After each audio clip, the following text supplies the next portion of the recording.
Mga kabiday, sa magandang oras po sa lahat, welcome po sa aking channel. Ito po, magbigay lang po tayo ng reaction po mga kabida, no? Dito sa post po ng Presidential Communications Office, kung saan po ay parang sinampal po ng maraming beses po, mga kabida, ng isang OFW. Okay? Dahil hindi po niya nagustuhan po ang post ng PCO patungkol ho sa pagdating po ng 299 na mga OFWs na naipit po sa Middle East, mga kabida. Dumating po sila sa Pilipinas, kamakailan lang po, sakay ng isang chartered plane mula UAE. Okay?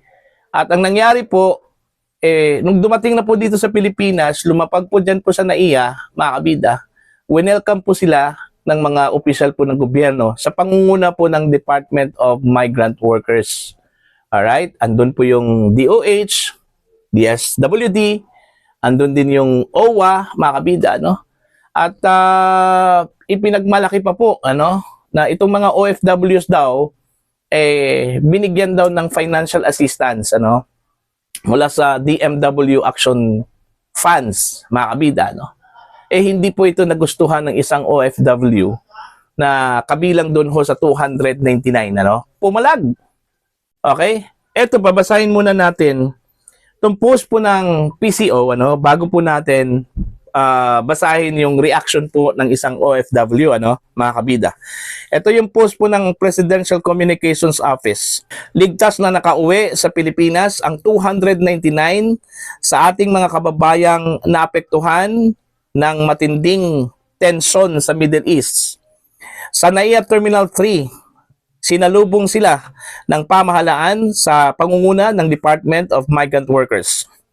Sila ay binigyan ng financial assistance mula sa DMW Action Fund, accommodation at transport services mula sa OWA, medical assistance mula sa DOH, at psychological support mula sa DSWD.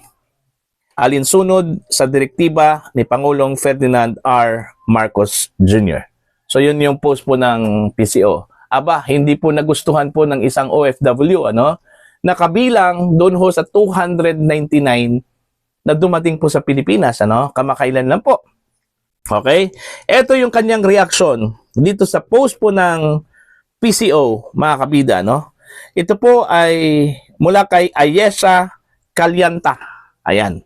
Ito yung sabi po niya, Ayesha Calyanta was one of the passengers on this flight that landed today around 6:30 a.m.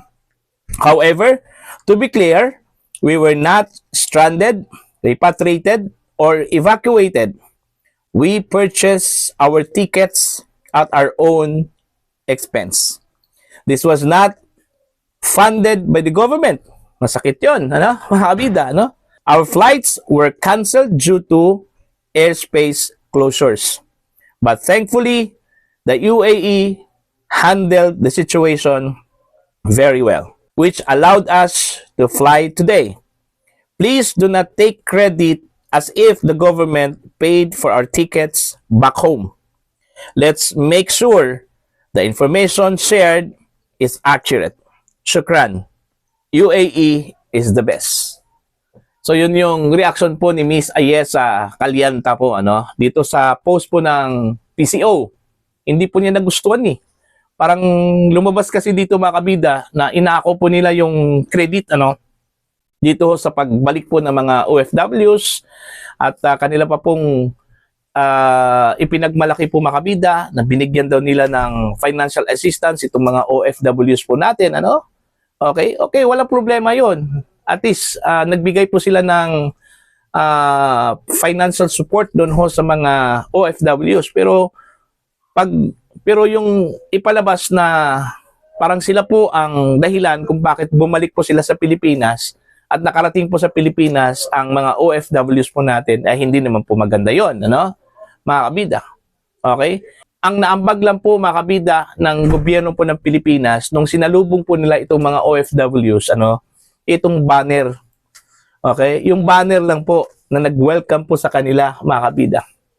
Pero as to the purchase of the tickets, yung safety nila mga kabida, okay, doon ho sa Dubai, pabalik dito sa Pilipinas, wala ho silang ambag po doon. Yun yung malinaw po, na sinabi po ni Ayesa Calyanta po, mga kabida. Medyo hindi lang po niya nagustuhan yung post. Para bang lumabas po mga kabida, na nagbida-bida po ito kong Presidential Communications Office, okay? Nagbida-bida po ito kong Marcos administration sa pagbalik po ng 299 OFWs Doon nga sa post po ni dating Supreme Court Associate Justice Noel Tiham, hindi man lang nagkaroon po ng malinaw na evacuation plan. Actually, walang evacuation plan mga kabida. Kung maalala po ninyo, yung pahayag po ng Pangulo po, kung saan po mga kabida ay sinabihan po niya ang mga OFWs po sa Middle East na magtago na lang, okay? Habang mainit pa po yung tension po doon, at magdasal.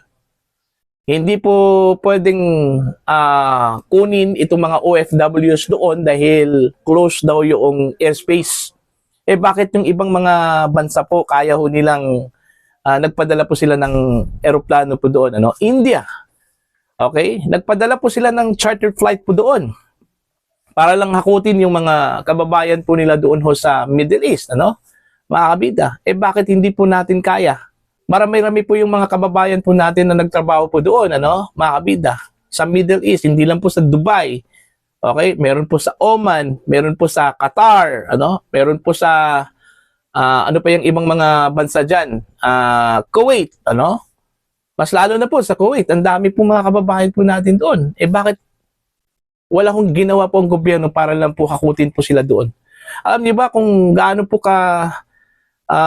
tindi yung tension, yung takot po ng mga kababayan natin doon sa Middle East? Okay? Tapos yun lang po yung marinig po nila mula sa Pangulo, na magtago na lang, magdasal, wala kong ibang gawin para lang po makuha po itong mga OFWs po natin doon at mapabalik dito sa Pilipinas. Okay? Kaya nakumpara tuloy mga kabida itong Marcos administration, okay, doon ho sa previous administration, Duterte administration po mga kabida. Naalala po ninyo yung COVID, panahon po ng pandemic po, anong ginawa po ni Pangulong Duterte? Okay? Nag-rent po siya ng eroplano, mga kabida, at pinadala niya doon ho sa Middle East. Okay? Kinuha niya yung mga OFWs po natin doon. Okay? Funded by the Philippine government, mga kabida. At dinala po pabalik ng Pilipinas. Bakit hindi po kinaya po ni Pangulong Marcos? Yung kanyang rason na may airspace closure daw, bakit ginawa po ng ibang mga bansa, Bakit nakapasok yung kanilang eroplano po doon Yun yung malaking tanong po. If there's a will, there's a way. Ganun lang po yun, mga kabida. Kaso lang walang way Wala ding will, mga kabida, Okay? Hindi po binigyan ng malasakit po ng Marcos administration itong mga kababayan po natin. Alright? Pumalis po ang Pangulo papuntang US na hindi man lang, okay, naglatag po ng evacuation plan para sa mga OFWs sa Middle East. Kumbagang dating po mga kabida, hayaan natin sila. Sila na bahala po. Kasi makakauwian sila dito sa Pilipinas na sila-sila lang po. Parang ganun Which is, hindi naman po ganun Insensitive po. Alright? So, yun. Nakatikim tuloy. Ito pong PCO.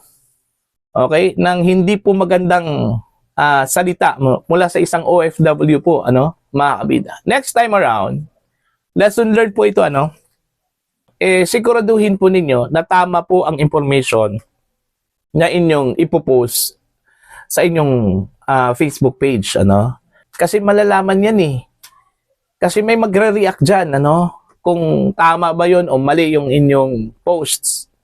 Kung accurate ba yon or inaccurate yung post po ninyo, Katulad ho dito, nag-react ito kong OFW po natin na hindi pala funded ng gobyerno yung pag-uwi po nila sa Pilipinas, mga kabida. Alright? Ito po ay funded ng sarili nilang bulsa. Okay? May pera po tayo eh. Sa totoo lang po, pwede hong mag-allocate po ang gobyerno ng budget para ho sa chartered flight ng ating mga kababayan, ano? May Philippine Airlines po tayo, may Cebu Pacific po tayo, ano? Pwede din Air Asia, ano? 3 eroplano 'yan, 3 kumpanya ng mga eroplano. Pwede natin 'yan i-tap mga kabida para lang po kunin yung mga kababayan po natin. At least mararamdaman po ng mga kababayan natin sa Middle East yung malasakit po ng gobyerno po ng Pilipinas. Pero nararamdaman ba nila yan ngayon? Wala.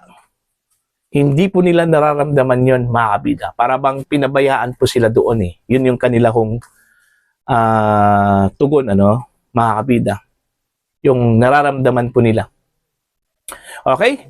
Para po sa inyo, ano po ang inyong opinion at pananaw po dito, ano? Please comment down. Sa mga hindi pa po subscriber po sa akin channel, please subscribe. Just click the subscribe button, click the notification bell, click all para update po kayo mga kabida sa aking mga uploads. Maraming salamat po sa inyo lahat.